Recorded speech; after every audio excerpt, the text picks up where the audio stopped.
Hello दोस्तों, नमस्कार। मैं भी एक आप सभी का बहुत बहुत स्वागत करता हूं एक और नए क्लास में।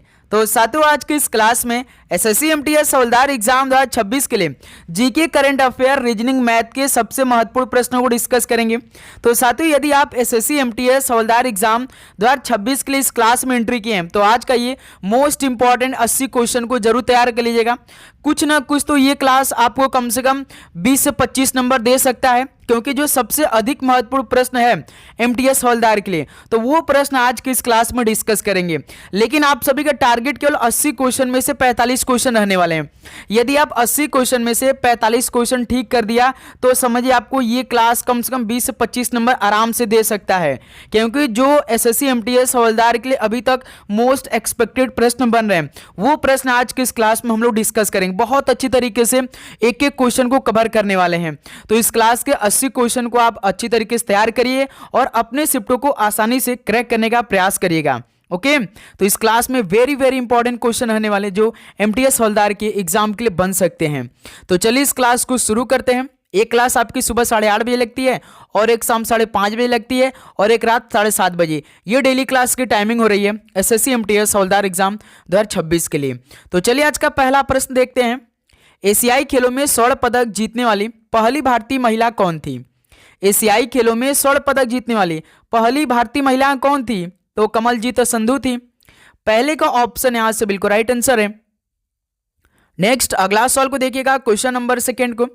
स्वतंत्र भारत ने हॉकी खेल में अपना पहला ओलंपिक स्वर्ण किस वर्ष जीता था? स्वतंत्र भारत ने हॉकी खेल में अपना पहला ओलंपिक स्वर्ण किस वर्ष जीता था? तो वर्ष 1948 में जीता था। सी ऑप्शन राइट आंसर है। अगला सवाल कॉल करिएगा, क्वेश्चन नंबर थर्ड को। भारतीय राज्य की कार्यकारी शक्ति किसमें निहित है? भारतीय राज्य की कार्यकारी शक्ति किसमें निहित होती है? तो राज्यपाल में निहित होती है। बी ऑप्शन राइट आंसर है। अगला सवाल कॉल करिएगा, क्वेश्चन नंबर 4 को। भारतीय संविधान में उल्लिखित आपातकालीन प्रावधान किस देश के संविधान से लिए गए हैं? भारतीय संविधान में उल्लिखित आपातकालीन प्रावधान किस देश के संविधान से बनाया गया है? तो ये जर्मनी संविधान से बनाया गया है। ऑप्शन सी राइट आंसर हो जाएंगे। अगला सवाल को देखिएगा, question number 5। Economic nightmare of India its cause and cure पुस्तक के लेखक कौन है? Economic nightmare of India its cause and cure पुस्तक के लेखक कौन है? तो ध्यान रखिएगा चरण सिंह है। ऑप्शन है राइट आंसर हो जाएंगे। अगला सवाल को देखिएगा, क्वेश्चन नंबर 6 को। भारतीय संविधान का कौन सा अनुच्छेद अल्पसंख्यकों को शैक्षिक संस्थान की स्थापना और प्रशासन का अधिकार देता है? भारतीय संविधान का कौन सा अनुच्छेद अल्पसंख्यकों को शैक्षिक संस्थान की स्थापना और प्रशासन का अधिकार देता है? तो अनुच्छेद 30 देता है। डी ऑप्शन राइट आंसर है। अगला सवाल कॉल करिए, क्वेश्चन नंबर 7 को। प्रसिद्ध चिकित्सक जीवक को किसके दरबार ने नियुक्त किया था? प्रसिद्ध चिकित्सक जीवक को किसके दरबार ने नियुक्त किया था? तो बिंबिसार के दरबार ने नियुक्त किया था। सी ऑप्शन राइट आंसर है। अगला सवाल को देखिएगा, क्वेश्चन नंबर 8 को। तो साथियों, आगे बढ़ने से पहले एसएससी एमटीएस हवलदार एग्जाम 2026 के लिए जो आपका मेन सब्जेक्ट होता है जीके, जीएस, करंट अफेयर और इंग्लिश, तो इसके लिए पूरे 40 टेस्ट आ चुके हैं, वो भी एसएससी के नए पैटर्न को देखते हुए। यदि आपने ये पूरे 40 टेस्ट को लगा लिया और इसमें 1000 क्वेश्चन को तैयार कर लिया तो समझिए आपकी तैयारी बहुत अच्छी लेवल की हो जाएगी। यदि आपके सामने जो भी क्वेश्चन आएगा आप उसे एलिमिनेट करके सॉल्व कर सकते हैं। ये ऐसा टेस्ट तैयार किया गया है खासकर एसएससी एमटीएस हवलदार एग्जाम 2026 को देखते हुए। तो साथियों, इस नंबर पे आपको मैसेज करना है और जीके, जीएस, करंट अफेयर का पूरे 20 टेस्ट मंगा लेना है और इंग्लिश का पूरे 20 टेस्ट अपने पास मंगा लेना है। ये टेस्ट मात्र आपके लिए हमने 50 रुपीज़ का कर दिया है। ध्यान रखिएगा, ये मात्र 50 रुपीज़ का है। इस नंबर पे आपको मैसेज करना है और ये टेस्ट अपने पास मंगाना है। आपको अपने पेपर में बैठने से पहले एक बार इस टेस्ट को जरूर देखना है एक नज़र में, बहुत अच्छी तरीके से। लगभग 1000 क्वेश्चन आपको इस टेस्ट में मिलेंगे काफ़ी अच्छी तरीके से। ओके, तो ये टेस्ट आपको जरूर पढ़ना चाहिए। देखिए क्वेश्चन नंबर 8। राष्ट्रीय हथकरघा दिवस किस तिथि को मनाया जाता है? राष्ट्रीय हथकरघा दिवस किस तिथि को मनाया जाता है? तो ये 7 अगस्त को मनाया जाता है। बी ऑप्शन राइट आंसर है। अगला सवाल कॉल करिए, क्वेश्चन नंबर 9। प्रथम पंचवर्षीय योजना के तहत कितने भारतीय प्रौद्योगिकी संस्थान शुरू किए गए थे? प्रथम पंचवर्षीय योजना के तहत कितने भारतीय प्रौद्योगिकी का संस्थान शुरू किए गए थे? तो पूरे 5 स्टार्ट किए गए थे। डी ऑप्शन राइट आंसर है। पहली पंचवर्षीय योजना कब स्टार्ट हुआ था? 1951 में स्टार्ट हुआ था। 56 में समाप्त हो गया था, जो कि पंडित जवाहरलाल नेहरू के द्वारा शुरू किया गया था पहली पंचवर्षीय योजना को। अगला सवाल को देखिए, क्वेश्चन नंबर 10। 2001 और 2011 की जनगणना के अनुसार भारत के किस राज्य का जनसंख्या घनत्व सबसे कम है? 2001 और 2011 की जनगणना के अनुसार भारत के किस राज्य का जनसंख्या घनत्व सबसे कम था? तो अरुणाचल प्रदेश का है। सी ऑप्शन राइट आंसर है। अगला सवाल को देखिए, क्वेश्चन नंबर 11 को। भारत सरकार द्वारा राज्य पुनर्गठन अधिनियम कब पारित किया गया था? भारत सरकार द्वारा राज्य पुनर्गठन अधिनियम कब पारित किया गया था? तो 1956 में पारित किया गया था। बी ऑप्शन राइट आंसर है। अगला सवाल कॉल करिए, क्वेश्चन नंबर 12। डिफेंस शब्द किस खेल से संबंधित है? डिफेंस शब्द किस खेल में आता है? तो ये वॉलीबॉल में आता है। ऑप्शन ए बिल्कुल राइट आंसर है। अगला सवाल को देखिएगा, क्वेश्चन नंबर 13 को। पेशेवर खेल के लिए टेनिस रैकेट की अधिकतम लंबाई कितने इंच की होती है? पेशेवर खेल के लिए टेनिस रैकेट की अधिकतम लंबाई कितने इंच में आती है? तो 29 इंच की होती है। बी ऑप्शन राइट आंसर है। अगला सवाल कॉल करिए, क्वेश्चन नंबर 14। पुलित्जर पुरस्कार प्राप्त करने वाले पहले भारतीय कौन थे? पुलित्जर पुरस्कार प्राप्त करने वाले पहले भारतीय कौन थे? गोविंद बिहारी लाल थे पुलित्जर पुरस्कार प्राप्त करने वाले पहले भारतीय। ऑप्शन ए राइट आंसर हो जाएंगे। अगला सवाल को देखिए, क्वेश्चन नंबर 15 को। एशियन गेम्स में भारत ने पहली बार फुटबॉल में स्वर्ण पदक कब जीता था? एशियन गेम्स में भारत ने पहली बार फुटबॉल में स्वर्ण पदक किस वर्ष में जीता था? तो वर्ष 1951 में जीता था। बी ऑप्शन राइट आंसर हो जाएंगे। अगला सवाल कॉल करिएगा, क्वेश्चन नंबर 16 को। भारत में लोकसभा के लिए पहला आम चुनाव कब हुआ था? भारत में लोकसभा के लिए पहला आम चुनाव किस वर्ष में हुआ था? तो ध्यान रखिएगा 1951-52 में हुआ था। डी ऑप्शन राइट आंसर हो जाएंगे। अगला सवाल कॉल करिए, क्वेश्चन नंबर 17। मिसिंग जनजाति के लोग किस द्वीप पर निवास करते हैं? मिसिंग जनजाति के लोग किस द्वीप पर निवास करते हैं? तो ये माजुली द्वीप पर निवास करते हैं मिसिंग जनजाति के लोग। ऑप्शन ए राइट आंसर है। अगला सवाल कॉल करिएगा, क्वेश्चन नंबर 18 को। कौन सा तलवार नृत्य कुमाऊनी जनजाति की युद्ध कला परंपरा को चित्रित करती है? बताइए, कौन सा तलवार नृत्य कुमाऊनी जनजाति की युद्ध कला परंपरा को चित्रित करता है? तो छोलिया नृत्य करता है। बी ऑप्शन बिल्कुल राइट आंसर है। अगला सवाल कॉल करिएगा, क्वेश्चन नंबर 19 को। निम्नलिखित में से भारत का सबसे बड़ा कंटेनर पोर्ट कौन सा है? भारत का सबसे बड़ा कंटेनर पोर्ट कौन सा इनमें से? तो जवाहरलाल नेहरू पोर्ट है, जो कि भारत का सबसे बड़ा कंटेनर पोर्ट है। बी ऑप्शन राइट आंसर है। अगला सवाल कॉल करिए, क्वेश्चन नंबर 20। निम्नलिखित में से कौन सा बंदरगाह पश्चिमी तट पर स्थित है? कौन सा बंदरगाह पश्चिमी तट पर स्थित है? तो ध्यान रखिएगा कोच्चिन बंदरगाह। सी ऑप्शन राइट आंसर है। अगला सवाल कॉल करिए, क्वेश्चन नंबर 21 को। अवसर योजना कब शुरू किया गया था? अवसर योजना कब शुरू किया गया था? 8 अप्रैल 2022 को शुरू किया गया था अवसर योजना। ऑप्शन ए राइट आंसर है। अगला सवाल कॉल करिए, क्वेश्चन नंबर 22। पारंपरिक कारीगरों और शिल्पकारों को वित्तीय सहायता किस योजना संबंधित है? पारंपरिक कारीगरों और शिल्पकारों को वित्तीय सहायता किस योजना से संबंधित है? तो ये प्रधानमंत्री विश्वकर्मा योजना संबंधित है। बी ऑप्शन राइट आंसर है। अगला सवाल को देखिएगा, क्वेश्चन नंबर 23। मोढेरा का सूर्य मंदिर किस राजवंश के राजा द्वारा बनवाया गया था? मोढेरा का सूर्य मंदिर किस राजवंश के राजा द्वारा बनवाया गया था? तो ये सोलंकी राजवंश के राजा द्वारा बनवाया गया था। ऑप्शन ए राइट आंसर हो जाएंगे। अगला सवाल को देखिए, क्वेश्चन नंबर 24। कौन सा मंदिर विश्व के चुंबकीय भूमध्य रेखा के केंद्र बिंदु पर स्थित है? कौन सा मंदिर विश्व के चुंबकीय भूमध्य रेखा के केंद्र बिंदु पर स्थित है? तो जो चिदंबरम मंदिर है। सी ऑप्शन राइट आंसर है। अगला सवाल कॉल करिए, क्वेश्चन नंबर 25 को। निम्नलिखित में से कौन भारत के लेक डिस्ट्रिक्ट के रूप में जाना जाता है? तो भारत के लेक डिस्ट्रिक्ट के रूप में कौन जाना जाता है? तो ध्यान रखिएगा नैनीताल जाना जाता है। ऑप्शन ए राइट आंसर है। अगला सवाल कॉल करिए, क्वेश्चन नंबर 26 को। कौन सी भारतीय झील भारत के लैगून झील के रूप में प्रसिद्ध है? कौन सी भारतीय झील भारत के लैगून झील के रूप में प्रसिद्ध है? तो चिल्का झील है, जो कि उड़ीसा राज्य में स्थित है। डी ऑप्शन राइट आंसर है। अगला सवाल कॉल करिए, क्वेश्चन नंबर 27। अलमाटी बांध का निर्माण किस नदी पर किया गया? अलमाटी बांध का निर्माण किस नदी पर किया गया है? तो ये कृष्णा नदी पर किया गया है अलमाटी बांध को। ऑप्शन ए राइट आंसर है। अगला सवाल कॉल करिए, क्वेश्चन नंबर 28। पन्ना राष्ट्रीय उद्यान किस राज्य में है? पन्ना राष्ट्रीय उद्यान किस राज्य में स्थित है? तो ये मध्य प्रदेश में स्थित है। बी ऑप्शन राइट आंसर है। अगला सवाल कॉल करिएगा, क्वेश्चन नंबर 29। प्रसिद्ध नर्तकी टी बाला सरस्वती किस नृत्य शैली के प्रतिपादक है? प्रसिद्ध नर्तकी टी बाला सरस्वती किस नृत्य शैली की प्रतिपादक है?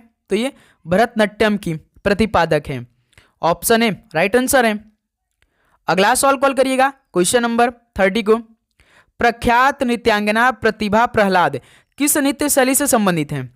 प्रख्यात नृत्यांगना प्रतिभा प्रहलाद ये किस नृत्य शैली से संबंधित है? तो ये भरतनाट्यम से संबंधित है। डी ऑप्शन राइट आंसर है। अगला सवाल कॉल करिए, क्वेश्चन नंबर 31 को। निम्नलिखित में से कौन से लोक नृत्य मध्य प्रदेश से संबंधित नहीं है? इनमें से कौन सी लोक नृत्य मध्य प्रदेश से संबंधित नहीं है? जैसे फूलपति एमपी से संबंधित है, मटकी भी है, जावरा भी है। लाहो कहाँ का है बताइएगा? तो लाहो ये मेघालय राज्य से संबंधित है। तो इस सवाल का बी ऑप्शन आपका राइट आंसर हो जाएंगे। अगला सवाल कॉल करिए, क्वेश्चन नंबर 32। बेहदीन खलम उत्सव के दौरान कौन सा नृत्य किया जाता है? बेहदीन खलम उत्सव के दौरान कौन सा नृत्य किया जाता है? तो इस समय लाहो नृत्य किया जाता है, जो कि आपका मेघालय राज्य से संबंधित है। डी ऑप्शन राइट आंसर हो जाएंगे। नेक्स्ट अगला सवाल कॉल करिएगा, क्वेश्चन नंबर 33 को। लूर नृत्य एक पारंपरिक लोक नृत्य है जिसे किस राज्य के केवल महिलाओं द्वारा प्रदर्शित किया जाता है? लूर नृत्य एक पारंपरिक लोक नृत्य है जिसे किस राज्य की केवल महिलाओं द्वारा प्रदर्शित किया जाता है? तो ये हरियाणा राज्य की केवल महिलाओं द्वारा प्रदर्शित किया जाता है लूर नृत्य को। ऑप्शन बी राइट आंसर है। अगला सवाल कॉल करिए, क्वेश्चन नंबर 34 देखिए। गौर नृत्य किस राज्य का एक प्रसिद्ध लोक नृत्य है? गौर नृत्य किस राज्य का एक प्रसिद्ध लोक नृत्य है? तो ये छत्तीसगढ़ राज्य का है। सी ऑप्शन राइट आंसर है। अगला सवाल कॉल करिए, क्वेश्चन नंबर 35 को। निम्नलिखित में से कौन सा फसल उत्सव मुख्यतः दक्षिण भारत में मनाया जाता है? कौन सा फसल उत्सव मुख्यतः दक्षिण भारत में मनाया जाता है? तो इनमें से ओणम है। ऑप्शन ए राइट आंसर है। अगला सवाल कॉल करिएगा, क्वेश्चन नंबर 36 का राइट आंसर क्या होगा बताएंगे आप सभी। उगादि उत्सव भारत के किस राज्य में मनाया जाता है? उगादि उत्सव भारत के किस राज्य में मनाया जाता है? तो ये आंध्र प्रदेश मनाया जाता है। बी ऑप्शन राइट आंसर है। अगला सवाल को देखिएगा, क्वेश्चन नंबर 37 को। किस राज्य में प्रत्येक वर्ष 5 दिनों का कोणार्क नृत्य महोत्सव आयोजित किया जाता है? तो साथियों किस राज्य में प्रत्येक वर्ष 5 दिनों का कोणार्क नृत्य महोत्सव आयोजित किया जाता है? तो ये उड़ीसा राज्य में किया जाता है। ऑप्शन ए राइट आंसर है। नेक्स्ट अगला सवाल को देखिएगा, क्वेश्चन नंबर 38 को। निम्नलिखित में से किस वर्ष में बाबर द्वारा मुगल साम्राज्य स्थापित किया गया? किस वर्ष में बाबर द्वारा मुगल साम्राज्य को स्थापित किया गया था? तो 1526 में, जब पानीपत का पहला युद्ध हुआ था। पानीपत का पहला युद्ध 1526 में हुआ था, दूसरा युद्ध 1556 में हुआ था। तो आप बताइए कि तीसरा युद्ध किस वर्ष में लड़ा गया था पानीपत का? कमेंट सेक्शन बताइए, ये सवाल आपके लिए होमवर्क रहेगा, बताइएगा। अगला सवाल को देखिएगा, क्वेश्चन नंबर 39 को। निम्न में से किस शासक का काल संगमरमर का काल कहलाता है? किस शासक का काल संगमरमर का काल कहलाता है? तो भाई शाहजहां का काल संगमरमर का काल कहलाता है। बी ऑप्शन राइट आंसर है। अगला सवाल को देखिए, क्वेश्चन नंबर 40। अदिति योजना 4 मार्च 2024 को किसके द्वारा शुरू किया गया था? तो साथियों अदिति योजना 4 मार्च 2024 को शुरू किया गया था, लेकिन किसके द्वारा शुरू किया गया था? तो ये राजनाथ सिंह के द्वारा किया गया था। डी ऑप्शन राइट आंसर है। अगला सवाल को देखिए, क्वेश्चन नंबर 41 को। विश्व नवाचार सूचकांक 2024 पहले स्थान पर सिंगापुर है, लेकिन भारत का स्थान क्या है? विश्व नवाचार सूचकांक 2024 में पहले स्थान पर तो सिंगापुर है, लेकिन भारत का स्थान क्या था? तो भारत 39वें स्थान पर है। बी ऑप्शन राइट आंसर है। अगला सवाल को देखिएगा, question number 42। Henley passport index 2025 में भारत का स्थान क्या है? हेनले पासपोर्ट इंडेक्स 2025 में भारत का पोजीशन क्या है? तो भारत 85वें नंबर पे है। ऑप्शन ए राइट आंसर है। अगला सवाल कॉल करिए, क्वेश्चन नंबर 43। छठवां खाद्य सुरक्षा सूचकांक 2024 जारीकर्ता संगठन कौन सा है? छठवां खाद्य सुरक्षा सूचकांक 2024 जारी करता संगठन कौन सा है? ध्यान रखिएगा, FSSAI है। डी ऑप्शन राइट आंसर है। अगला सवाल को देखिएगा, क्वेश्चन नंबर 44। विश्व सहकारी सम्मेलन 2024 कहाँ आयोजित किया गया था? विश्व सहकारी सम्मेलन 2024 ये कहाँ पर आयोजन किया गया था? तो भारत की राजधानी नई दिल्ली शहर में किया गया था। सी ऑप्शन राइट आंसर है। अगला सवाल को देखिए, क्वेश्चन नंबर 45 को, एससीओ सम्मेलन 2025 संघाई सहयोग संगठन कहाँ आयोजित किया गया था? एससीओ सम्मेलन 2025 ये कहाँ पर आयोजन किया गया था? तो साथ ही याद रखिएगा, तियानजिन चीन में किया गया था। बी ऑप्शन राइट आंसर हो जाएंगे। तो साथियों, इसी तरह के क्लास के लिए आप चैनल को सब्सक्राइब करने के बाद नोटिफिकेशन को ऑन कर लेंगे। लगातार एक दिन में 3 क्लास आ रही है एसएससी एमटीएस हवलदार एग्जाम को देखते हुए। समय बहुत कम है, इसलिए क्लास में हम लोग बिल्कुल भी बातेबाजी नहीं करें, क्योंकि क्वेश्चनों पर हम लोग अधिक समय दे रहे हैं। तो आपको डेली क्लास करनी है। चैनल को सब्सक्राइब करने के बाद मेन आपका नोटिफिकेशन ऑन करना है। क्लास अपलोड हो तो तुरंत आप सभी के पास नोटिफिकेशन पहुंचे। इसके बाद आपका एक पूरे पेपर का सोल्यूशन भी होगा शाम को 7:30 बजे। ओके, तो इसके लिए आप जरूर सब्सक्राइब करके नोटिफिकेशन ऑन करिए। निम्नलिखित में से हॉलबर्ग अवार्ड 2025 किसे मिला है? बताइए, हॉलबर्ग अवार्ड 2025 किसे नवाजा गया है? तो गायत्री चक्रवर्ती को दिया गया। बी ऑप्शन राइट आंसर हो जाएंगे। नेक्स्ट अगला सवाल कॉल करिए, क्वेश्चन नंबर 47 को, एबल अवार्ड क्षेत्र गणित में 2025 किसे सम्मानित किया गया था? एबल अवार्ड क्षेत्र गणित में 2025 किसे सम्मानित किया गया था? मसाकी काशीबीरा को किया गया था। ऑप्शन ए राइट आंसर है। ओके, चलिए अगला सवाल कॉल करिएगा, क्वेश्चन नंबर 48। क्रिकेटर जिन्हें 2025 में पद्मश्री मिला था, ये सवाल हमने आपसे पूछा था। कई सारे स्टूडेंट ने उस सवाल का राइट आंसर बहुत सही दिया था कि जो क्रिकेटर 2025 में पद्मश्री जीते हैं उनका नाम रविचंद्रन अश्विन है। सी ऑप्शन राइट आंसर है। अगला सवाल कॉल करिएगा, क्वेश्चन नंबर 49 को, मेजर ध्यानचंद अवार्ड विजेता 2024 के खिलाड़ी कौन है? बताइए, मेजर ध्यानचंद अवार्ड विजेता 2024 के खिलाड़ी कौन है? देखिए, मनु भाकर भी हैं, हरमनप्रीत सिंह इनको भी मिला गया है, और प्रवीण कुमार को भी मिला है, डी गुकेश को मिला है, यानी ये सभी हो जाएगा। ई नंबर इस सवाल का बिल्कुल राइट आंसर हो जाएंगे। ओके, अगला सवाल कॉल करिए, क्वेश्चन नंबर 50 को, चौथे खेलो इंडिया विंटर गेम्स 2024 में दूसरा स्थान कौन सा राज्य का था? चौथे खेलो इंडिया विंटर गेम्स 2024 में दूसरे स्थान का राज्य कौन सा था इस बार का? तो कर्नाटक राज्य था। सी ऑप्शन राइट आंसर हो जाएंगे। अगला सवाल कॉल करिएगा, क्वेश्चन नंबर 51 का राइट आंसर क्या होगा?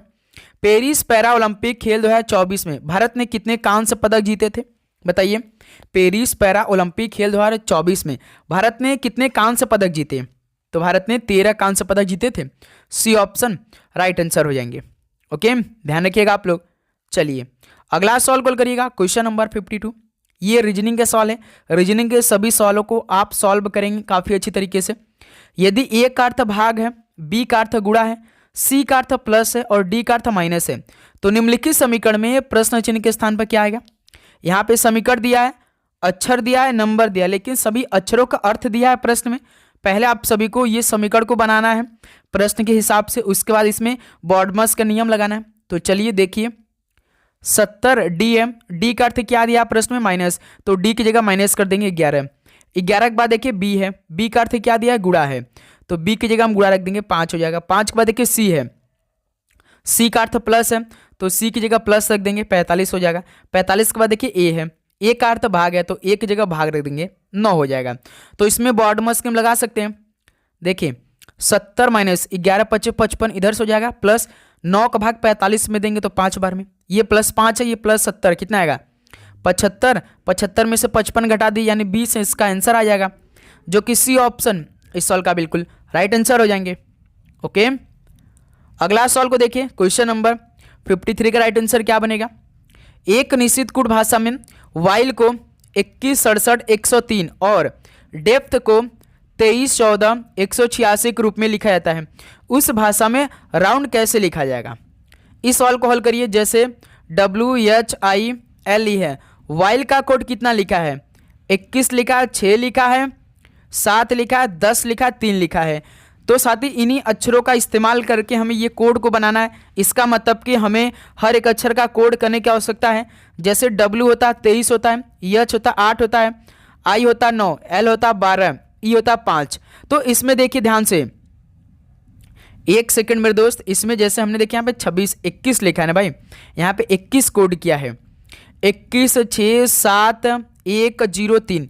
अब देखिए W होता है 23, H होता 8, I होता 9, L होता 12, E होता 5। तो देखिए 23 में से 2 को माइनस कर दिया है, 8 में से 2 को माइनस कर दिया है, 9 में से 2 को माइनस कर दिया है, 12 में से माइनस 2 कर दिया है, 5 में से माइनस 2 कर दिया है। देखिए 23 में से 2 घटाएंगे तो आपका 21 बन जाएगा, 8 में से 2 घटाएंगे तो 6 बन जाएगा, 9 में से 2 घटाएंगे तो 7 बनेगा, 12 में से 2 घटाएंगे तो 10 आएगा, 5 में से 2 घटाएंगे 3 आएगा। यानी इसमें हर एक अक्षर का कोड किया है, लेकिन उसमें से -2 करके इसका कोडिंग क्या है प्रश्न में। उसी तरह देखिए डेप्थ का कोड कितना किया है, DEPTH। तो सबसे पहले हम लोग हर एक अक्षर का कोड कर इसी में -2 करते हैं। D होता 4, E होता 5, P होता 16, T होता 20, H होता 8। तो इसमें से हम -2 कर लेते हैं सभी नंबरों में से। 4 में से 2 घटाएंगे 2, 5 में से 2 घटाएंगे 3, और 16 में से 2 घटाएंगे 14, 20 में से 2 घटाएंगे 18, 8 में से 2 घटाएंगे 6। देखिए 23 14 18 6। सेम देखिए यही कोड किया है प्रश्न में भी, 23 14 18 6 किया है। यानी जो हमसे पूछा राउंड के हर एक अक्षर का कोड करेंगे, उसमें से -2 कर देंगे। तो कितने आंसर आएंगे चेक करिए, ROUND। जैसे R होता 18, O होता 15, U होता 21, N होता 14, D होता 4। तो सभी में -2 करना है, सभी में से -2 करना। 18 में से 2 घटाएंगे 16, 15 में से 2 घटा देंगे 13, 21 में से 2 घटा देंगे आपका 19 बन जाएगा, 14 में से 2 घटा देंगे आपका 12 बन जाएगा, 4 में से 2 घटाएंगे तो 2 बन जाएगा। 16 13 19 122। देखिए कौन सा ऑप्शन है, 16 से केवल पहला ऑप्शन आपका शुरुआत हुआ है और कोई ऑप्शन शुरुआत नहीं हुआ है 16 से, तो यही हमारा राइट आंसर हो जाएंगे। 16 13 19 122 आपका बिल्कुल परफेक्ट आंसर हो जाएंगे, ऑप्शन है। ओके, अगला सॉल्व कॉल करिएगा। क्वेश्चन नंबर 54 का राइट आंसर क्या बनेगा, दिए गए विकल्पों में से उस संख्या का चयन करें जो निम्नलिखित श्रृंखला में प्रश्न चिन्ह के स्थान पर आ सकती है। बताइए, 1 2 4 8 10 20 क्वेश्चन मार्क। नंबरों का श्रृंखला दिया है, नंबर आपके बढ़ रहे हैं, 1 2 4 8 10 20। बताइए अगली संख्या क्या आएगी, 20 के बाद कौन सी संख्या आएगी। 1 से 2 हुआ है, यानी 1 से 2 हम कैसे जा सकते हैं, 1 में यदि हम 2 का मल्टीप्लाई करेंगे 2 बन जाएगा। अब हमें 2 से 4 जाना है, यदि हम 2 में 2 का मल्टीप्लाई कर दो 4 बन जाएगा। ठीक है, तो हम इसमें चेक करते हैं भाई +2 करके, यदि हम 2 में 2 को जोड़ेंगे तो भी तो हमारा 4 बन जाएगा। अब 4 से 8 जाना है, यदि हम 4 में 2 का मल्टीप्लाई कर दे तो 8 बन जाएगा। 8 से 10 जाना है, अब देखिए यहाँ पे लॉजिक हमारा बैठ गया, 8 में 2 को जोड़ देंगे 10 बन जाएगा। अब 10 से हमें 20 जाना है, तो 10 में 2 का मल्टीप्लाई कर देंगे। अब देखिए इसमें लॉजिक देखिए, पहले 2 का गुणा किया, फिर उसके बाद +2 किया, फिर उसके बाद गुणा 2 किया, फिर उसके बाद +2 किया, फिर उसके बाद देखिए गुणा 2 किया, यानी गुणा प्लस गुणा, यानी हम इस 20 में +2 करके हमारा आंसर लाएंगे भाई। 20 में 2 को जोड़ेंगे तो 22 आ गया, यानी इस सवाल का डी ऑप्शन बिल्कुल राइट आंसर हो जाएंगे। आप सभी को समझ में आया कि इसमें कौन सा लॉजिक अप्लाई हुआ है, तो उम्मीद करूंगा आप सभी को काफ़ी अच्छी तरीके से समझ में आ रहे होंगे। अगला सवाल कॉल करिएगा, क्वेश्चन नंबर 55 को। एक निश्चित गुण भाषा में ज्वाइन द क्लास को YQ PTDM और द म्यूजिक क्लास को RJ YQ DM लिखा जाता है। दी गई भाषा में म्यूजिक को कैसे लिखा जाता है, बताइए दोस्त मेरे। यहाँ पे आप सभी को पूछा है म्यूजिक का कोड, तो म्यूजिक का कोड बताइए। जब सिंगल पूछता तो हम कॉमन चेक करते हैं, लेकिन इसमें कॉमन नहीं मिलेगा क्योंकि केवल आपका द म्यूजिक क्लास में म्यूजिक है, लेकिन ज्वाइन द क्लास में तो म्यूजिक है ही नहीं। इसका मतलब कि इसमें हमारा कॉमन वाला मेथड अप्लाई नहीं होगा, दूसरा मेथड अप्लाई होगा। दूसरा मेथड कौन सा हम लगाते हैं, इलिमिनेशन मेथड अप्लाई करते हैं। अब इलिमिनेशन मेथड किस में होता है भाई, जो इनका कोड हुआ रहता है इसको हम इलिमिनेट करेंगे, जिसमें देखिए जो आपका पूछा है म्यूजिक जिसमें रहेगा उसी में आंसर होगा हमारा। तो द म्यूजिक क्लास में, तो यानी हमारा कोड यही होगा, RJ YQ DM होगा। इसी में से कोई ना कोई आंसर आएगा। चलिए दोनों का कोड लिख लेते हैं, YQ उसके बाद PTDM। ठीक, पहले का कोड है दूसरे का कोड देखिए RJ, YQ और DM। जो जो कॉमन है उसको एलिमिनेट कर दीजिए। DM देखिए कॉमन है तो इसको एलिमिनेट करिए।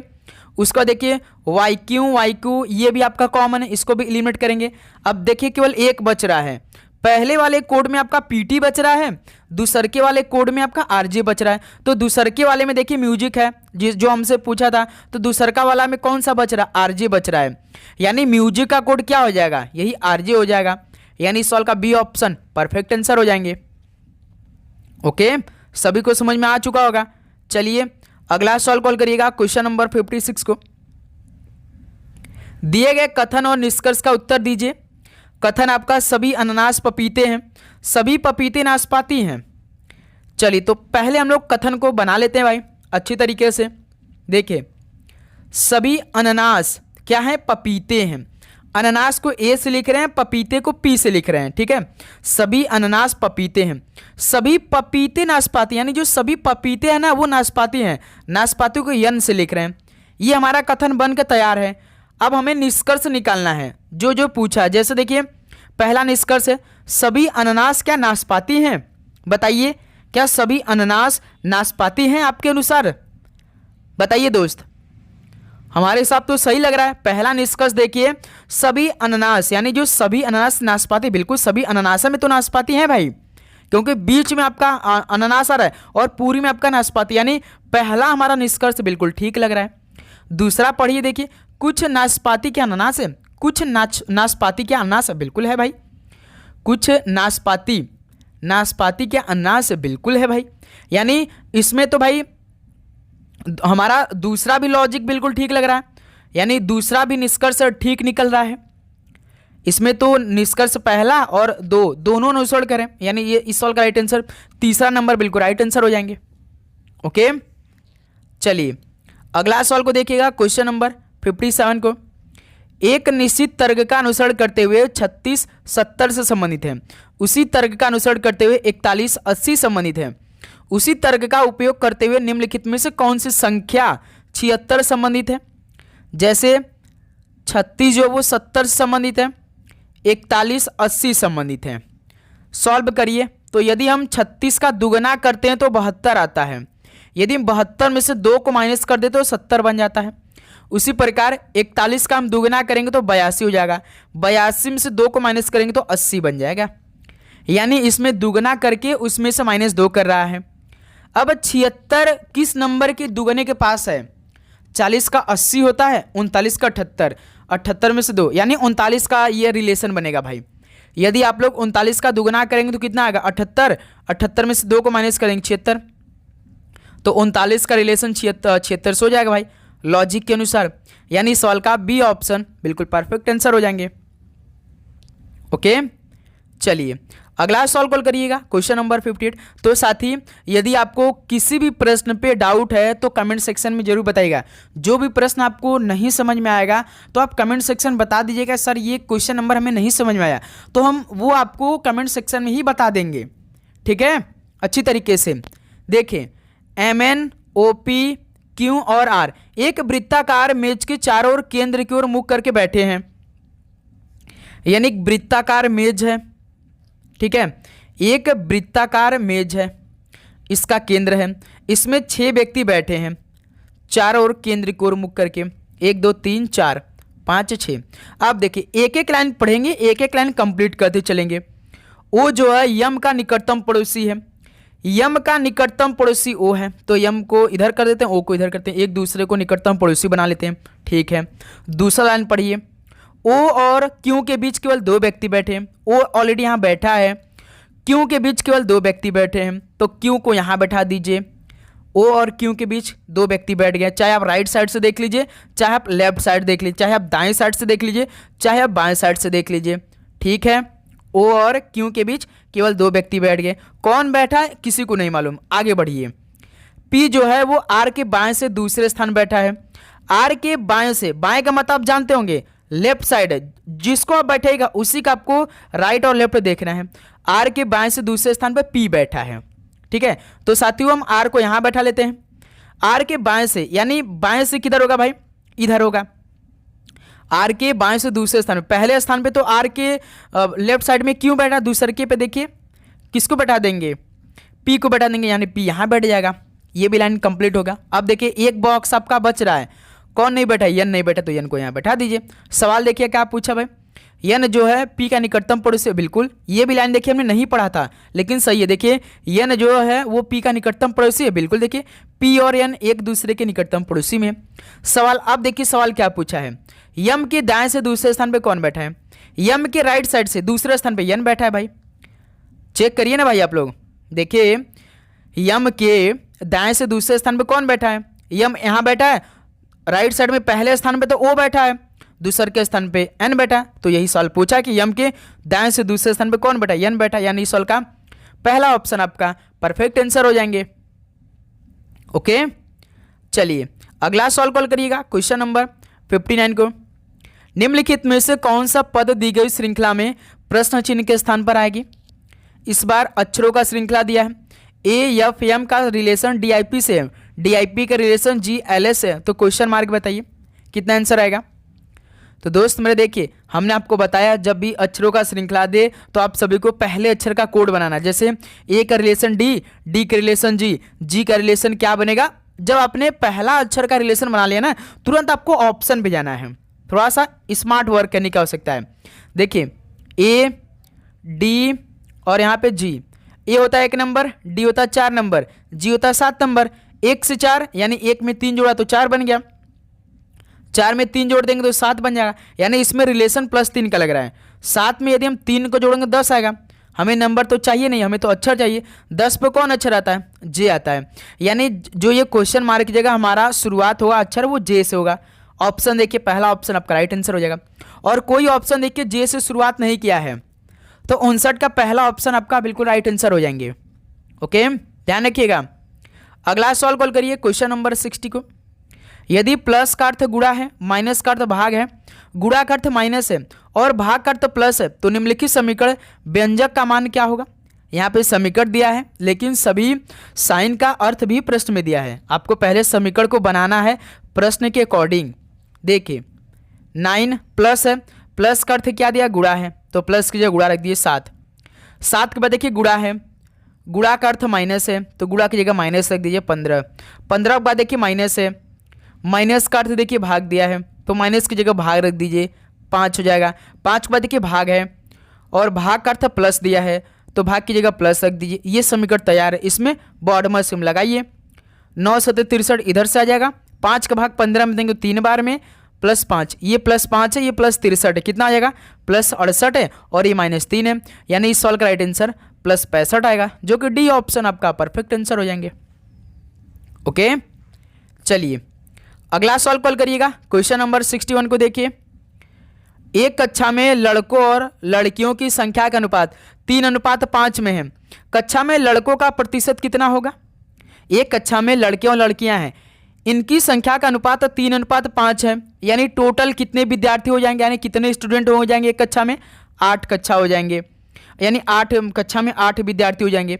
कक्षा में लड़कों का प्रतिशत, लड़के का अनुपात कितना दिया, 3 दिया है, तो 3/8 × 100, जिसका पूछे रहेगा उसका आप ऊपर करेंगे। देखिए लड़कों का अनुपात 3 दिया है और लड़कियों का अनुपात 5 दिया है, तो सवाल पूछा ना कक्षों में लड़कों का, तो लड़का का अनुपात 3 है तो उसको ऊपर बटे के ऊपर रखेंगे और टोटल जो इतने विद्यार्थी हैं नीचे रखेंगे, इंटू 100 कर देंगे, आंसर आ जाएगा 300/8। इसको सॉल्व करिए आपका आंसर आ जाएगा। तो यहाँ से 8 3 का 24, यानी आपका 3 से नंबर, यानी 37.5 आएगा भाई, 37.5% है भाई। ठीक है, इस सवाल का सी ऑप्शन आपका बिल्कुल राइट आंसर बनेंगे। यहाँ तक आप सभी किसी प्रकार का डाउट। तो साथियों जैसे एक कक्षा में लड़कों और लड़कियों की संख्या का अनुपात 3:5 है, यानी एक कक्षा है बॉयज और गर्ल्स का, बॉयज का अनुपात 3 है, गर्ल्स का अनुपात 5 है, यानी एक कक्षा में टोटल विद्यार्थी कितने हो जाएंगे, 8 विद्यार्थी हो जाएंगे गर्ल्स और बॉयज को मिलाकर।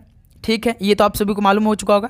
अब सवाल पूछा कि कक्षा में लड़कों का प्रतिशत कितना होगा। देखिए जिसका पूछा रहेगा उसके अनुपात को सबसे ऊपर आपको रखना है। देखिए जैसे लड़कों यानी बॉयज का अनुपात पूछा तो बॉयज ऊपर रखिए, बटे में टोटल जितने विद्यार्थी कक्षा में, टोटल कितने हैं गर्ल्स और बॉयज, तो 8 है, मल्टीप्लाइड बाई 100 कर दिए, प्रतिशत निकालना है तो 100 का मल्टीप्लाई 3 में करेंगे 300 हो जाएगा, 300/8। तो 8 का भाग हम 300 में देंगे तो पहले देखिए 8 का भाग 30 में दिए, 8 3 का 24 और 30 में से 24 घटाएंगे 6 0 8 7 56 और फिर देखिए 4 8 5 40, यानी कितने हो जाएंगे कक्षा में लड़कों का प्रतिशत कितना होगा 37.5% होगा, जो कि सी ऑप्शन राइट आंसर हो जाएंगे। ओके, ध्यान रखिएगा आप लोग। अगला सवाल कॉल करिएगा, क्वेश्चन नंबर 62। 10 12 और 15 का चतुर्थानुपाती ज्ञात करिए। 10:12 डबल अनुपात 15 अनुपात चौथा पूछा है तो चौथा के x मान लीजिए। अब देखिए 10 का मल्टीप्लाई x में कर दीजिए तो यहाँ से 10x हो जाएगा। 12 का मल्टीप्लाई 15 में कर दीजिए, 15 दहा में 150, 15 दूना 30 यानी 180 हो जाएगा। तो x की वैल्यू कितना हो जाएगा 1 0 1 0 कैंसिल, यानी चौथा अनुपात कितना होगा 18 हो जाएगा। सिंपल सा, इस सवाल का सी ऑप्शन बिल्कुल राइट आंसर हो जाएंगे। मैथ के तो ऐसे ही सवाल आपके पेपर में आने वाले हैं। यदि आपका रीजनिंग मैथ में बेसिक क्लियर है तो आप 40 क्वेश्चन में से मान के चलिए 28-29 सवाल कर देंगे 45 मिनट में, क्योंकि वो आपको केवल क्वालिफाइंग करना होता है। ओके, चलिए अगला सवाल को देखिए, क्वेश्चन नंबर 63 को। OMR का पूर्ण रूप क्या है, यानी OMR का फुल फॉर्म क्या होता है बताइए। तो ऑप्टिकल मार्क रीडर होता है OMR का पूर्ण रूप। ऑप्शन ए राइट आंसर है। अगला सवाल को देखिए, क्वेश्चन नंबर 64 को। ग्लोबल इनोवेशन इंडेक्स में भारत का रैंक क्या है। ग्लोबल इनोवेशन इंडेक्स में भारत की रैंक कितनी थी, तो भारत 38वें नंबर पे है। सी ऑप्शन राइट आंसर है। अगला सवाल को देखिएगा, question number 65। The gender snapshot 2025 report किसके द्वारा जारी की गई है। द जेंडर स्नैपशॉट 2025 रिपोर्ट किसके द्वारा जारी की गई है, तो ये UN वुमेन के द्वारा जारी की गई है। सी ऑप्शन राइट आंसर है। अगला सवाल को देखिए, क्वेश्चन नंबर 66। 2025 के आर्थिक स्वतंत्रता सूचकांक में भारत की रैंक कितनी है।